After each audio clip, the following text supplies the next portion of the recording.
Sarah kalau udah gede mau jadi apa? Mau jadi presiden? Mau jadi apa? Mau jadi dokter? Ya.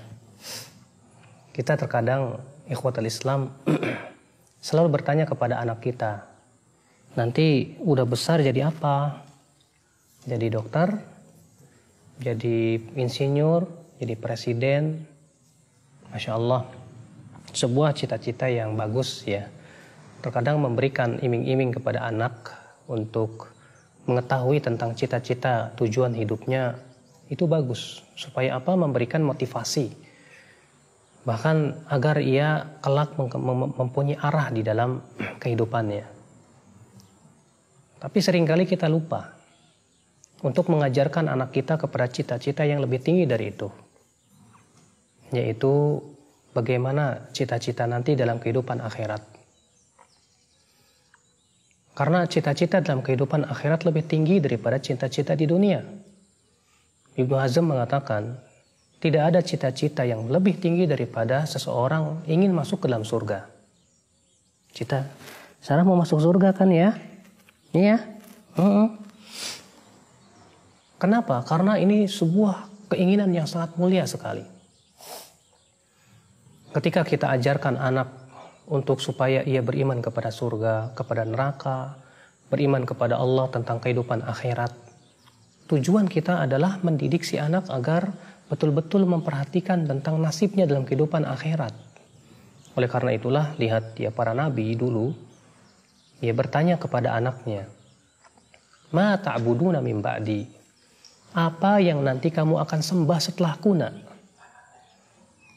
Sedangkan kita seringkali bertanya kepada anak, "Ma ta'kuluna min ba'di?" Apa yang akan kamu makan nanti, nak? Para nabi tidak memikirkan masalah rezeki. Karena setiap manusia sudah ditentukan rezekinya masing-masing. Tapi para nabi bertanya kepada anak-anaknya, "Ma ta'buduna min ba'di?" Apa yang bakalan kamu nanti sembah setelahku, nak? Karena itu, ya, cita-cita yang sangat tinggi sekali. Mendidik si anak agar ia bercita-cita agar mau masuk surga, bercita-cita ia bisa dicintai oleh Allah, bercita-cita bisa menghafal Al-Quran, bercita-cita bisa menghafal hadis Nabi SAW. Subhanallah ya akhal Islam. Ini yang tentu kita tekankan kepada anak kita, bagaimana supaya ia mempunyai cita-cita lebih tinggi daripada cita-cita di dunia. Betul, ya. Mempunyai cita-cita di dunia, ingin jadi dokter atau yang lainnya, silakan, boleh-boleh saja. Tapi ketika kita iming-imingi anak kita hanya sebatas dunia, dan dunia. Seakan kita memberikan pelajaran kepada anak bahwa dunia itu segala-galanya. Ya, padahal Allah Ta'ala berfirman, "Wabtaghi fima atakallahu daral akhirah, wa la tansa nasibaka minad dunya." Carilah apa yang Allah sediakan untuk kamu dari kehidupan akhirat. Tapi jangan kamu lupakan kehidupan duniamu. Allah mengatakan cari akhirat, jangan lupakan dunia. Kalau kita cari dunia, jangan lupakan akhirat, nak. Tentu sebuah pendidikan yang tidak benar. Karena kita lebih mefokuskan dunia dan menjadikan si anak menjadi cinta dunia. Sedangkan Al-Quran menginginkan agar kita mendidik si anak agar ia cinta Allah, cinta Rasulullah, cinta kehidupan akhirat. Makanya lihat bagaimana nasihat-nasihat Luqman Hakim kepada anaknya. Yang pertama kali ia nasihatkan kepada anaknya apa? Ya bunayya la tusyrik billah. Hai anakku, jangan kamu mempersekutukan Allah Subhanahu wa taala. Pendidikan yang agung. Kemudian Luqman Hakim mendidik anaknya supaya apa? Berbakti kepada orang tua. Menjauhi sifat-sifat angkuh, kesombongan, dan yang lainnya. Sungguh mulia. Pendidikan yang ditanamkan kepada anak lebih mengedepankan pendidikan kehidupan akhirat. Sehingga menjadikan si anak itu kelak setelah besar, dia menjadi orang yang takut kepada Allah. Tapi ia berhasil di dunia juga. Iya, kita didik anak kita dengan ilmu-ilmu dunia, betul. Kita juga didik anak kita dengan ilmu-ilmu agama sehingga setelah besar ia kokoh dalam dunia, ia kokoh dalam kehidupan akhiratnya. Terlebih kehidupan akhirat. Ini yang kita inginkan supaya si anak nanti setelah besar lebih tahu akhirat daripada dunia. Dia tahu dunia, tapi dia pun juga menguasai akhirat. Jangan sampai kita sebagai orang tua mendidik anak kita itu menjadikan si anak lebih tahu dunia daripada akhirat.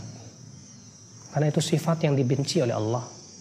Rasulullah SAW bersabda, Innallaha yubghidu kulla ja'bariyyin jawabin sakhabin bil aswaq jifatin bil lail himarin bin nahar alimin bi amri dunya jahilin bi amril akhirah.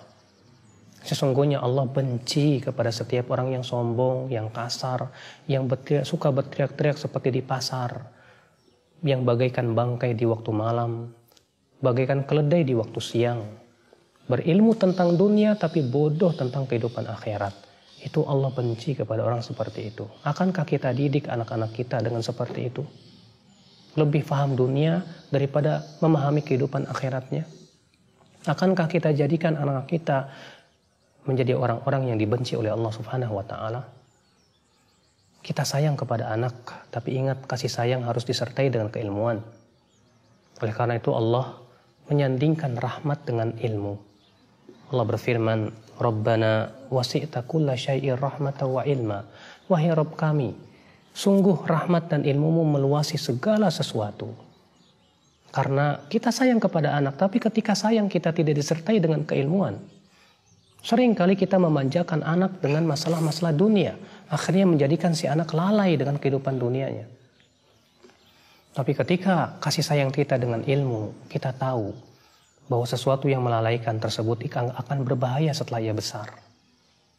Ya, kata Ibnu Qayyim, seorang ayah yang tahu atau mempunyai kasih sayang dengan keilmuan, dia akan susahkan anaknya untuk menuntut ilmu. Walaupun si anak tersebut menangis, tapi ia tahu karena itu yang paling bermanfaat untuk kehidupan anaknya setelah besar. Maka dari itu ya akhwal Islam, anak adalah amanah kita. Kasih sayang kita kepada anak harus diikat dengan keridhaan Allah. Kata Ibnu Qayyim, di antara perkara yang tidak bermanfaat, mahabbatun la tataqayyad li biridhallah, yaitu cinta yang tidak diikat dengan keridhaan kepada Allah, keridhaan Allah Subhanahu wa Ta'ala. Kita cinta anak, tapi kemudian cinta kita tidak diikat dengan keridhaan Allah. Akhirnya kita berikan fasilitas kepada anak sesuatu yang melalaikan dia. Akhirnya kita jadikan si anak setelah besarnya lupa kepada Allah. Maka itu subhanallah tanggung jawab kita kelak pada hari kiamat. Apa yang akan kita jawab nanti pada hari kiamat ketika Allah bertanya tentang pendidikan anak kita? Padahal anak yang soleh, manfaat untuk kita di dunia dan akhirat. Di dunia kita mendapatkan baktinya anak. Di akhirat kita bisa mendapatkan pahala anak. Ketika kita telah meninggal dunia, anak telah kita didik dengan amalan soleh, maka semua pahala anak soleh itu mengalir kepada ayahnya. Makanya kata Rasulullah, sab'atun yajri li sahibihi, ada 7 perkara yang pahalanya akan terus mengalir walaupun ia telah meninggal dalam kuburannya. Yang Rasulullah pertama sebutkan apa? Ilmu yang bermanfaat. Kemudian apa? Waladun saleh, anak saleh yang ia didik sehingga ia menjadi saleh setelah besarnya. Maka kemudian setelah ia besar, ia beramal saleh dengan pendidikan orang tuanya, maka semua amalan anak tersebut akan mengalir kepada ayah, kepada orang tuanya. Tidakkah kita ingin mempunyai anak saleh? Kita hanya bisa berdoa dan berusaha. Semoga kita diberikan anak-anak yang saleh, yang kelak pada hari ketika ia sudah besar, ia berbakti kepada orang tua, ia bertakwa kepada Allah, sehingga pada waktu itu ya kita pun bisa mendapatkan pahalanya setelah kita meninggal dunia. Subhanakallah bihamdik, asyhadu an la ilaha illa ant, astaghfiruka wa atubu ilaik. Wassalamualaikum warahmatullahi wabarakatuh.